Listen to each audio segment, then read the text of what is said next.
বন্ধুরা, তোমরা কেমন আছো? আশা করি তোমরা খুব ভালো আছো। আমিও খুব ভালো আছি। আজকে তোমাদের আমি সজনে ডাঁটা আলু দিয়ে ঝাল করে দেখাচ্ছি। এই যে বন্ধুরা দেখো, আমি কিন্তু এই যে সজনে ডাঁটা নিয়ে নিয়েছি। এই যে সজনে ডাঁটা আছে, আলু দিয়ে কিন্তু ঝাল করব, একটু ঝাল করে করব। খেতে কিন্তু চমৎকার লাগবে। আর এটার মশলা দেবো, দেখো এই যে সর্ষে নিয়েছি, খুবই সামান্য সর্ষে আছে, পেঁয়াজ আছে, টমেটো আছে। আমি মশলা কি বাটবো তোমরা দেখে নাও। আমি মশলা কিন্তু সর্ষে বাটবো শুধু, আর পেঁয়াজ আর টমেটোটা কিন্তু আমি পরে দেবো, তোমরা দেখতেই পাবে বন্ধুরা। চলো বন্ধুরা, আমি কড়াটা বসিয়ে নিই। কড়ার মধ্যে আমি একটু তেল দিয়ে, একটু তেলটা ততক্ষণ গরম হোক, ততক্ষণ আমি এই যে সর্ষেটা বেটে নিচ্ছি। বন্ধুরা দেখো, আমি কড়ার মধ্যে তেল দিয়ে দিয়েছি। তেলটা গরম হলে তারপর আমি এর মধ্যে কিন্তু খুবই সামান্য একটু পাঁচফোড়ন দেবো, দিয়ে আলু আর ডাঁটাটাকে একসাথে কিন্তু সজনে ডাঁটা আলু ঝাল করার জন্যে কড়ার মধ্যে তেল দিয়ে দিয়েছিলাম। তেলটা আমার গরম হয়ে গেছে। এবার এর মধ্যে আমি পাঁচফোড়ন দিই। বন্ধুরা এই যে আমি পাঁচফোড়নটা দিয়ে দিলাম। আমার পাঁচফোড়নটা একটু গরম হয়ে গেলে আমি কিন্তু আলু আর ডাঁটাকে একসাথে দিয়ে দেবো। এই যে আলু আর ডাঁটাটাকে একসাথে দিয়ে দেবো।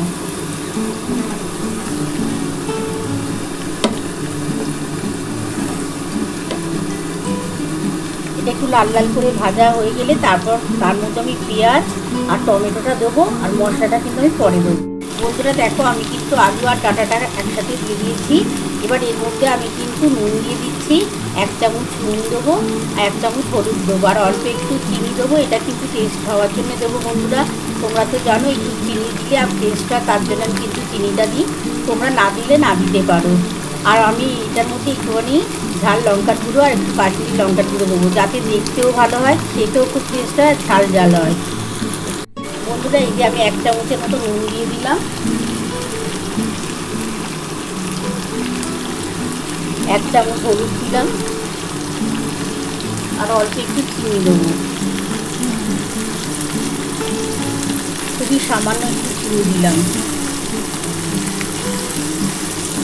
এটা একটু ভাজা হয়ে গেলে এর মধ্যে আমি কিন্তু পেঁয়াজ কুচিয়ে রেখেছি। আমি একটা বড় পেঁয়াজ দিয়েছি, এই পেঁয়াজটা দিয়ে দেবো। পেঁয়াজ আর টমেটোটা দিয়ে আমি কিন্তু ভাজবো।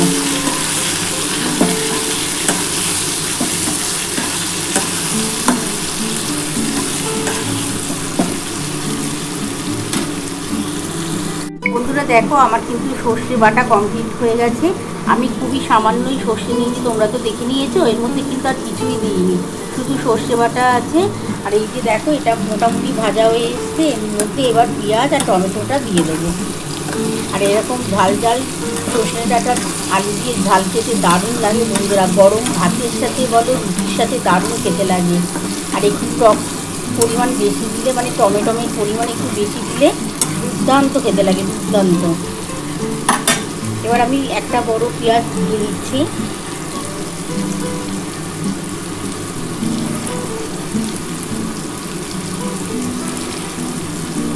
একটা বড় টমেটো দিয়েছি। একটু টক করে এই সজনে ডাঁটার ঝালটা খেতে কিন্তু চমৎকার লাগে বন্ধুরা। এটা একটু ভাজা হলে তার মধ্যে আমি কিন্তু সর্ষে বাটাটা দিয়ে দেবো। তার মধ্যে লঙ্কার গুঁড়ো দেবো, ঝাল লঙ্কার গুঁড়ো দেবো, আর অল্প একটু কাশ্মীরি লঙ্কার গুঁড়ো দেবো। এটা একটু ঝাল না হলে না খেতে ভালো লাগবে না। ঝাল হলে আর টক হলে কিন্তু দুর্দান্ত লাগবে এই ডাঁটার ঝাল।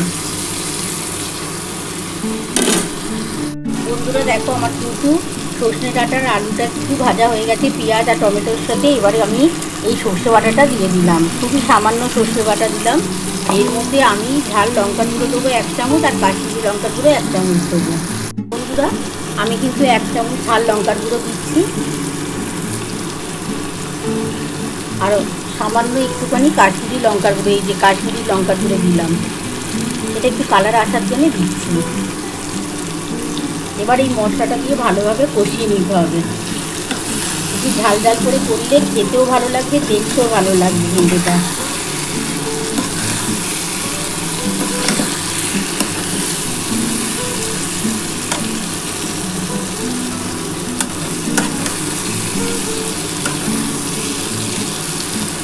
তো আমার কিন্তু মশলাটা দিয়ে কষানো কমপ্লিট হয়ে গেছে।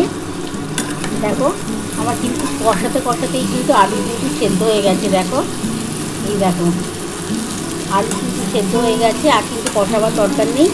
এবার এই যে মশলার জলটা আছে, এই মশলার জলটা দিয়ে দিচ্ছি, দিয়ে দুটো কাঁচা লঙ্কা দিয়ে দিলাম। আর এই যে বন্ধুরা দেখো, এই যে ধনে পাতা আছে, এটা একটুখানি কুচো করে আমি ওপর থেকে দিয়ে ঢাকা দিয়ে দেবো। বন্ধুরা দেখো, আমার কিন্তু সমস্ত মশলা দিয়ে ডাঁটার ঝাল কিন্তু কষানো কমপ্লিট হয়ে গেছিলো। আর সামান্য একটু মশলার জল ছিল, ওটা দিয়ে আমি কিন্তু দেখো ঝোলটা ফুটে গেছে। এবার আমি এই যে ধনে পাতাটা ওপর থেকে দিয়ে দিচ্ছি। এই ধনে পাতাটা দিলে কিন্তু ডাঁটার ঝালের টেস্টটা কিন্তু দ্বিগুণ বেড়ে যাবে বন্ধুরা, খুব টেস্ট হয় কিন্তু। এটা একটুখানি শুকিয়ে নিই, মানে একদম শুকনো না, মোটামুটি একটু গ্রেভি থাকবে। এই অবস্থাতে কিন্তু ডাঁটার ঝালটা নামিয়ে তোমাদের দেখাচ্ছি। বন্ধুরা দেখো, আমার কিন্তু সজনে আটা দিয়ে আলু দিয়ে ঝাল নামানো হয়ে গেছে। তোমরা তো পুরো রেসিপিটাই দেখে নিয়েছো আমি কিভাবে করেছি। তোমাদের যদি এই রেসিপিটা ভালো লেগে থাকে, প্লিজ একটা লাইক সাবস্ক্রাইব করতে ভুলো না। আর কমেন্ট বক্সে অবশ্যই জানিও কেমন হয়েছে। তাহলে এরকম আরও নতুন নতুন রেসিপি নিয়ে তোমাদের সামনে হাজির হব। Thank you.